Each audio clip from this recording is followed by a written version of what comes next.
there was no known science. We were exploring territory that nobody had ever explored before. Nobody ever thought about going 200 miles an hour in a quarter mile. They just wanted to go as fast as they could, but they didn't have that barrier issue. They weren't trying to go that fast. They were trying to go as fast as they could. Right. And everybody had a different idea, and most of the stuff you learned by trial and error. If you had a 49 Ford with a flathead in it, and somebody told you nitro made it good, you put the nitro in. And when it spread it all over the ground, you didn't do that anymore. You went and got a motor and you snuck up on it a little bit. And then racing got faster and faster, and the cars got lighter and lighter. And you ended up with, for us, the front engine dragster, where the motor's almost at the rear wheels. And the longer you made it, the less likely it would wheel stand. And so you could make more power because you got more weight shift. And every detail was there for a reason to try and make it go as fast as you could make it go. And I think Matt and I only ran 50% for I can't tell you how long. And we moved the pistons all the way around. He did a lot of camshaft work. He did a lot of stuff with that Scott injector. And he ran good. He had the record at 213. And then Howard put some gizmo in that sucker and it ran 230. And he took the gizmo back. And I'll tell that story at another time. Okay. But there were things that really did major breakthroughs, and then you tried to keep it a secret. Guys would show up at the races with putting a towel over the component. Oh, yeah. And eventually the word would get out, or some crewman would leak the information, and you were right back to square one, because then everybody had it. Yeah.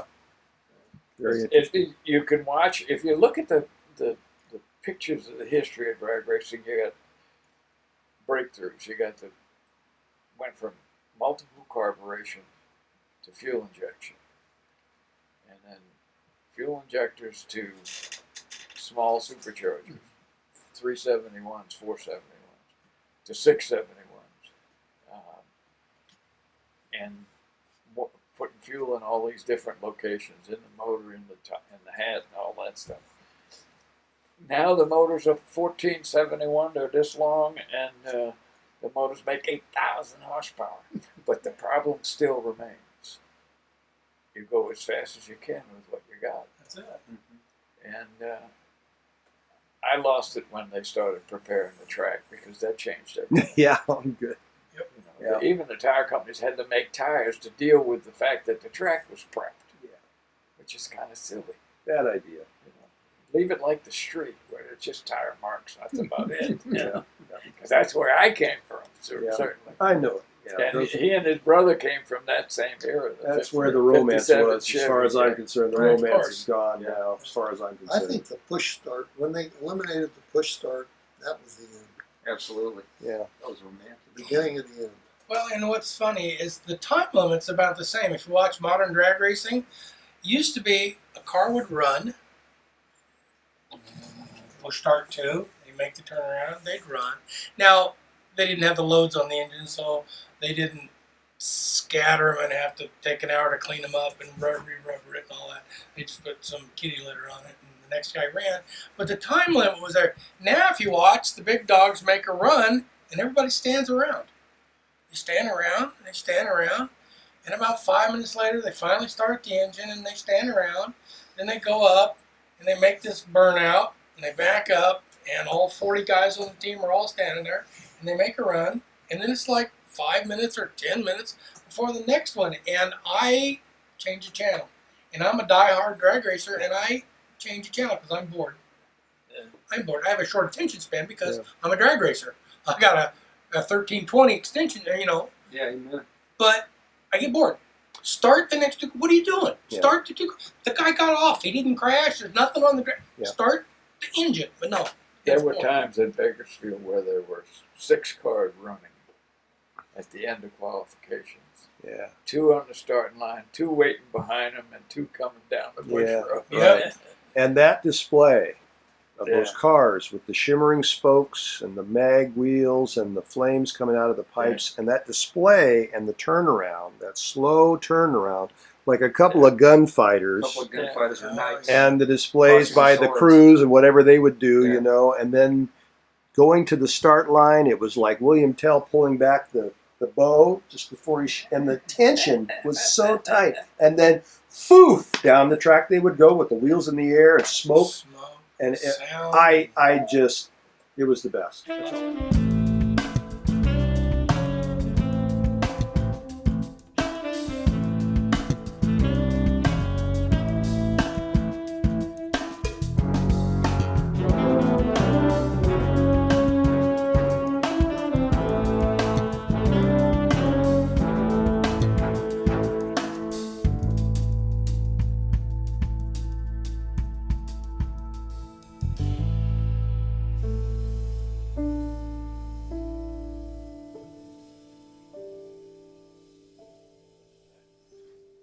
So I've got this 62 Volkswagen Bug.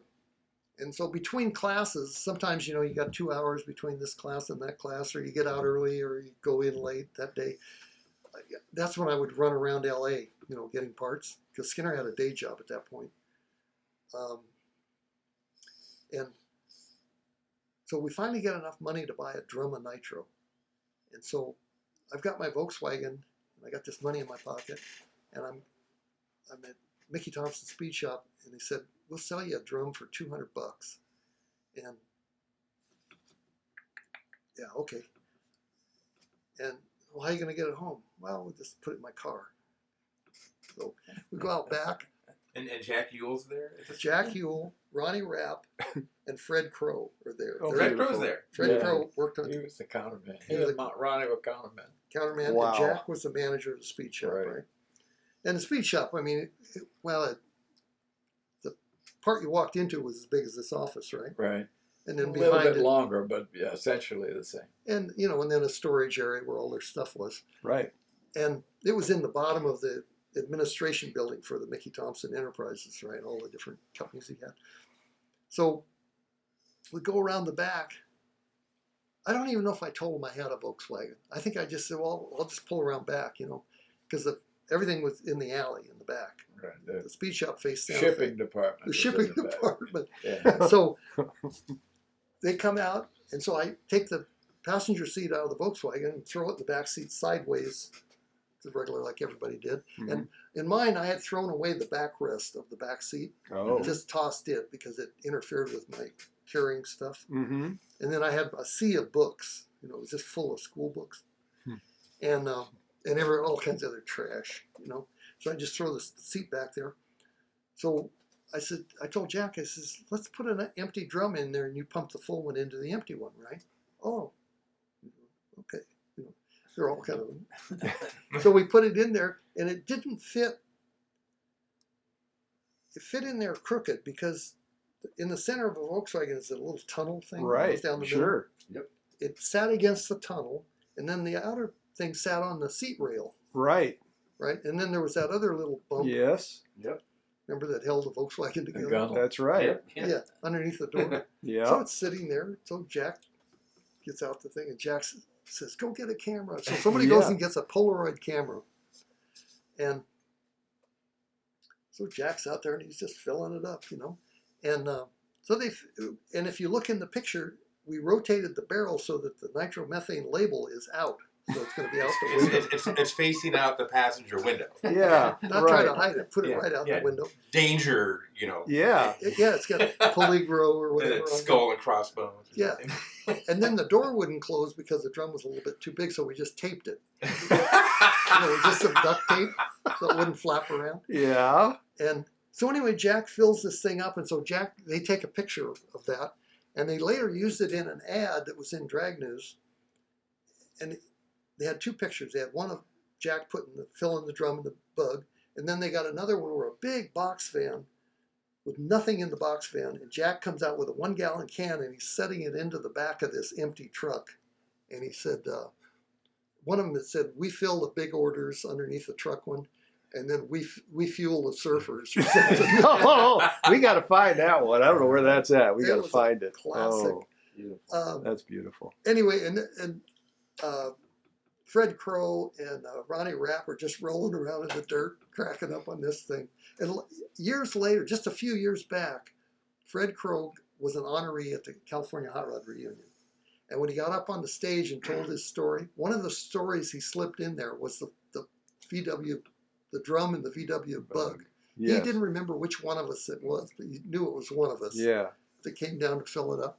So anyway, I hop in, off I go, and I'm going down the 405. It's a 405. You're on the freeway. Okay. The 405 was, I don't know if it was finished to Santa It Monica, ended at Pacific Avenue in Long Beach. but going towards Santa Monica, it was, it would be done, and then you go a couple miles on the street, and then you get back on the freeway, the little segments would open. Right. I don't remember if the freeway was one piece at that point or not. 65. 63. No, this would have been 64, 65.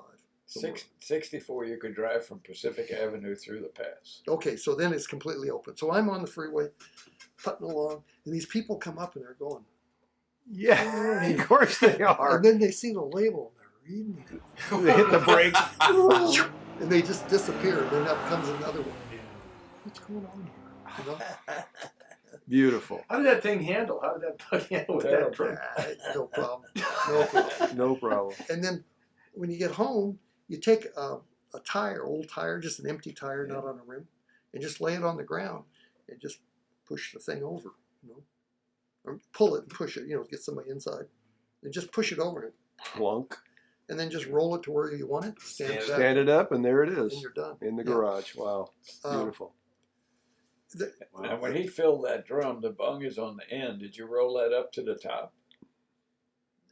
Well, it was already at the top because it was at the high point, Yeah. so the Okay. airspace.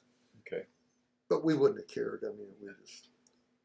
Yeah. And so, the, on a Volkswagen, it has these cheesy little running boards. They're nice looking little running board, but it's actually a little fragile little piece. Yes. Well, when you push that first drum out of the Volkswagen, It all of just- that leaves. It gets, Oh, it no. gets race clearance. Oh no. It just wipes that off. Oh no. So then you just don't have a running board. But the next time it just comes out easy because you don't have to kill It's it. already Right. preformed. Yeah. Right. Well, the running board's gone. It had rubber Yeah. right on top of it too, the running board, right? There was a little tin thing with yeah, rubber. huh? Yeah. Yeah, Yeah. rib. Yeah. Rubber And a on little piece of stainless on Right. the outside. it. Right. Wow. And Amazing. it just had one bolt at each fender, remember, and a couple bolts along. Absolutely. Yep. Was this trip ever repeated? Was this? Yeah. Yeah. I did it more than once.